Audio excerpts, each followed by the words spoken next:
Allah, you know what? Kya baat hai yaar. I've got a poem for us by the legend Ahmad Faraz. You know, Ahmad Faraz is one of those people that has, you know, I feel that he too has, he's kind of conquered or holds the title of the genre, not really a genre, but more so a tool in poetry known as Sahel Mumtana.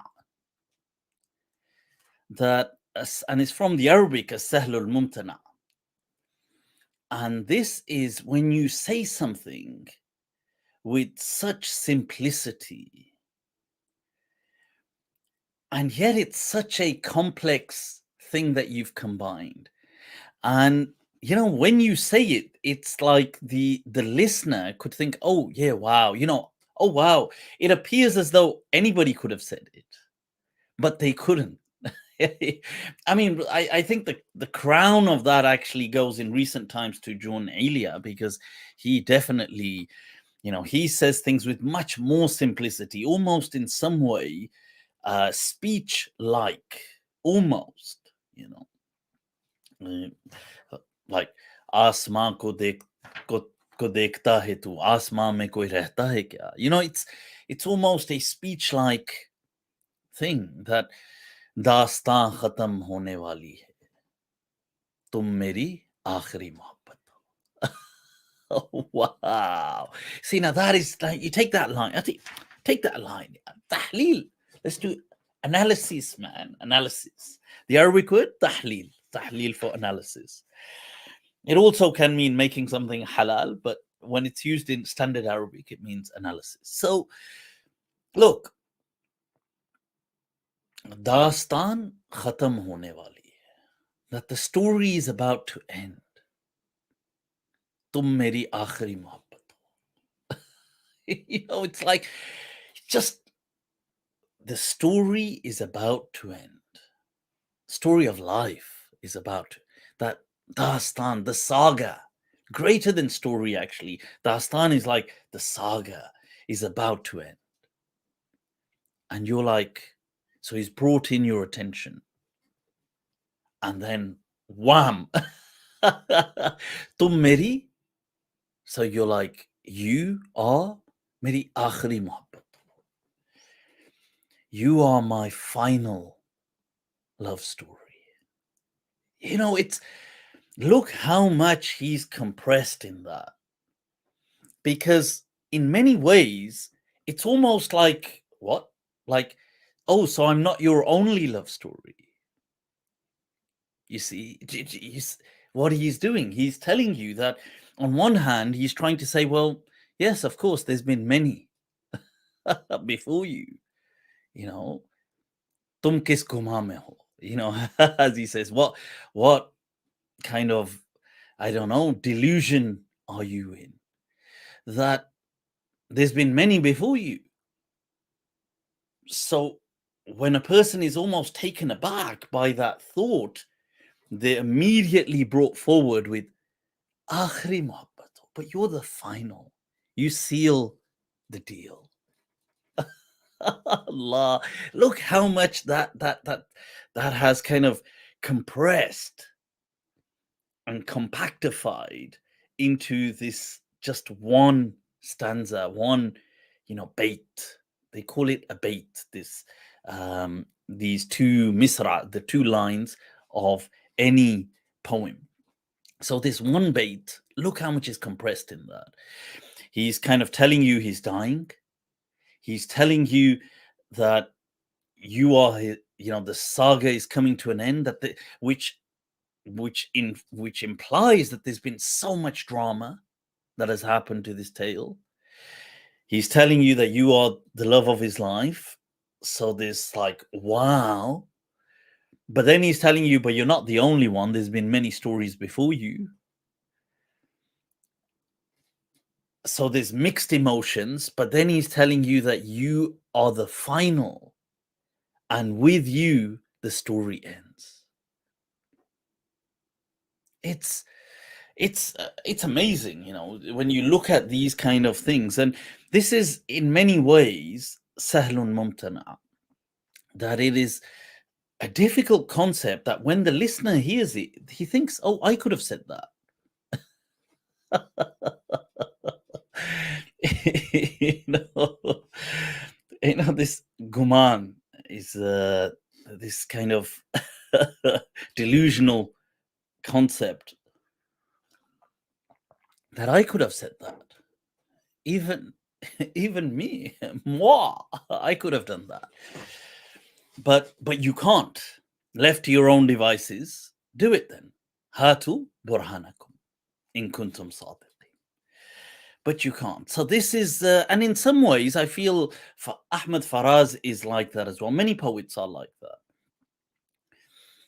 This poem of his, amazing. अब के हम बिछड़े तो शायद कभी ख्वाबों में मिले, जिस तरह सूखे हुए फूल किताबों में मिले. Allah. That's the Matlab. The first line that opens a poem is called the Matlab, okay, with an ayn at the end. It's what appears first, the Matlab, okay? And so the Matlab is Ab ke hum bichhde to shayad kabhi khwabon mein mile. If we separate now, or meaning now that we may separate, perhaps in our dreams we shall reunite. Meaning, if we part ways now, which seems to be on the horizon, then our reunion will be in the land of dreams. Jis tarah सूखे हुए फूल किताबों में मिले. In this Indian subcontinent, there's a custom. I don't know if people really do it now, but it's something many of you that are slightly that are not so young may recall this, that what they do is, as a bookmarker in books, they would often leave a petal, a rose petal, or sometimes they might leave a feather, but often people, so if you go to some masjid sometimes, especially in, let's say, that part of the world, or even here when we were growing up, you may find even in some of the Qur'ans, the Mushafs, you open them and there's a rose petal in some of them. And you may think just a single petal. And you may think, oh, what's this? What it is people would use them as bookmarkers. And it was at the same time, it would give an aroma. It would kind of leave this scent. But it would, its touch, delicate, soft.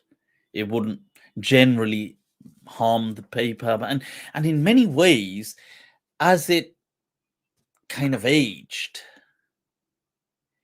I don't know, it gave a certain flavor to, it's been maybe years somebody was reading this once. With a bookmarker, let's say you've got a bookmarker, you can't, it doesn't age.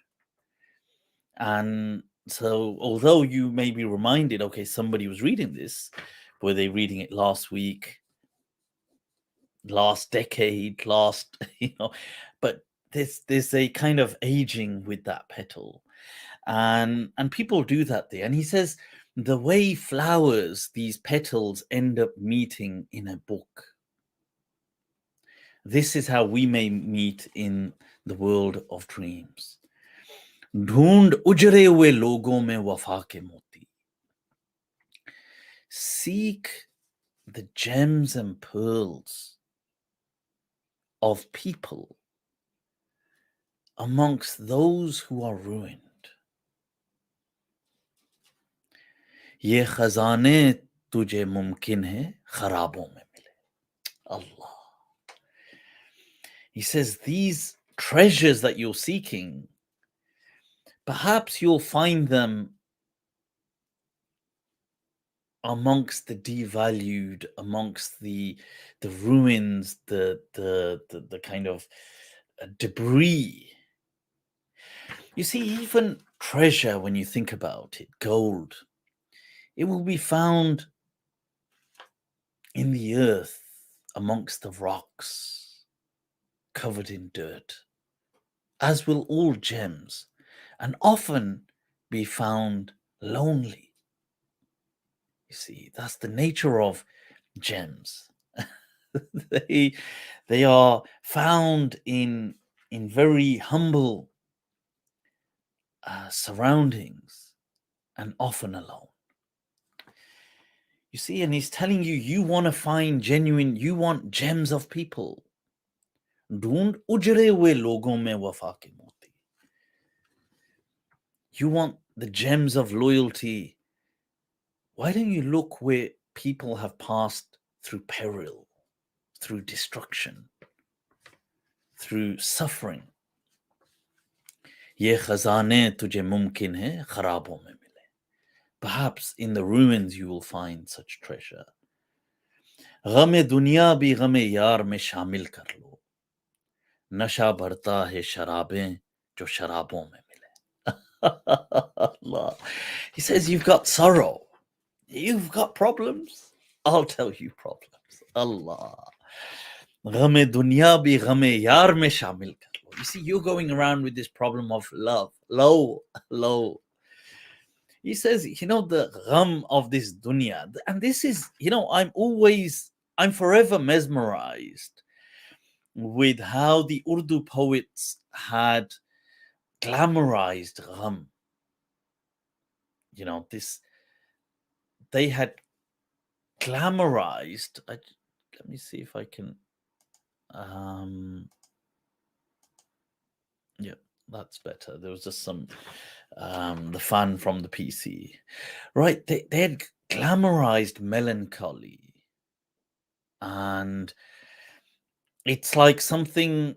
It's a great achievement to be in that sense of depression. It's we can't fathom it today.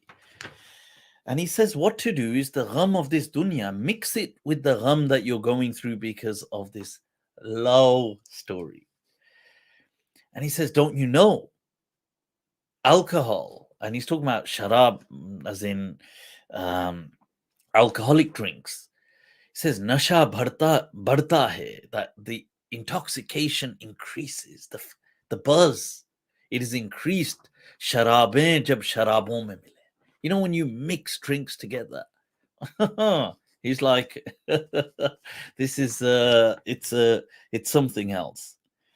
तू खुदा है ना मेरा इश्क फरिश्तों जैसा, दोनों इंसान हैं तो क्यों इतने हिजाबों में मिले. Says, you're not my God, and neither is our love one of the angel realm. तो इंसान है यार, बशर हैं. तो फिर क्यों इतने हिजाबों में मिले? Why should we meet with all these barriers? And you see, hijab can mean barrier, but it can also mean hijab, the covering, the parda. And so you see, it's a play on words. That why should there be so much hijab between us when, it's not like, because there's a verse in the Quran that Allah says that He does not speak, does not communicate except illa min war, except by a kind of hijab between insan and God. What this means is revelation. It's speaking about revelation. It's not speaking about generally having a connect with God. But it's a play on that you see, I'm not God, neither is our love so platonic, or not platonic, sorry, angelic. See, the realm of the ghaib, there is a hijab between us, and so why in that case should we pretend? You see how much these poets play on things. Maybe the common person understands it to a superficial level, and those who have greater knowledge understand it to a greater level, what they're saying. आज हम दार पे खींचे गए जिन बातों पर, क्या अजब कल वो जमानों को निसाबों में मिले. Yeah, this is a honestly, it's a beautiful snapshot of life. That he says, you see, the things we are being persecuted over today, meaning that expressing love, expressing, what you believe in, we're being persecuted over it. He says, "Kya ajab kal wo zamane ko hit nisabon mein mile." Perhaps tomorrow it will just be standard curriculum. You see, because the truth, whenever it manifests, as it's often been said, it goes through three stages. And the first is like vehement opposition by people. And then there's like persecution. And then there's like, there'll be conflict and debate. And then people will be like, oh, yeah, it was common sense. We should teach it to kids. Put it in the curriculum. See, आज हम दार पे खींचे गए जिन बातों पर of values, love, tradition, क्या अजब कल वो जमाने को निसाबों में मिले. अब ना वो, it says अब ना वो मैं, oh, अब ना वो मैं, ना वो तू है, ना वो माजी है Faraz. Now it is no longer that same you, it is no longer the same me. We've moved on in life. जैसे दो शख्स तमन्ना के सराबों में मिले. See, now it's as though the mirage of two people is meeting. See, अब ना वो मैं, ना वो तू, ना वो माजी है Faraz. See, now it's none of us are the same. We've moved on. That अब के हम बिछड़े तो शायद कभी ख्वाबों में मिले, जिस तरह सूखे हुए फूल किताबों में मिले. See, now that we separate, perhaps it is only in the world of dreams we shall reunite. Allah, honestly, I implore you all to always, explore poetry on your own.